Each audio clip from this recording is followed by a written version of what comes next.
నమస్తే అండి. మార్చి 8వ తారీఖు ఆదివారం మహిళా దినోత్సవం జరుపుకోబోతున్నాం. ముందుగా స్త్రీమూర్తులందరికీ మహిళా దినోత్సవ శుభాకాంక్షలండి. ఊహ తెలిసింది మొదలు వృద్ధాప్యం వరకు ఇంట బయట అందరితో అణుకువగా ఉంటూ అభిమానం పంచే దయార్థ హృదయం స్త్రీ హృదయం అండి. ధైర్యం, తెగింపు, నిస్వార్థ సేవ స్త్రీకి పుట్టుకతో వచ్చిన లక్షణాలండి. తన వారి కోసం, తన కుటుంబం కోసం, సమాజం కోసం పొద్దున్న లేచింది మొదలు రాత్రి పడుకునే వరకు నిస్వార్థ సేవ చేస్తున్న ప్రతి గృహిణికి పాదాభివందనం చేయాల్సి ఉందండి. అయితే మన ఆరోగ్యం పట్ల కూడా మనం శ్రద్ధ వహించాలి.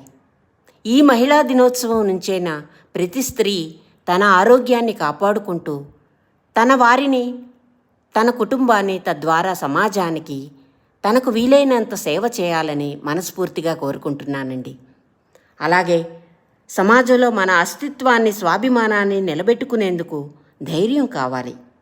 మనతో పాటు మన వారిని అభివృద్ధి పదాన నిలపాలంటే త్యాగశీలత చూపాలి. ప్రతి స్త్రీకి ఆయురారోగ్యాలను ప్రసాదించమని ఆ జగన్మాతను వేడుకుంటూ నమస్తే.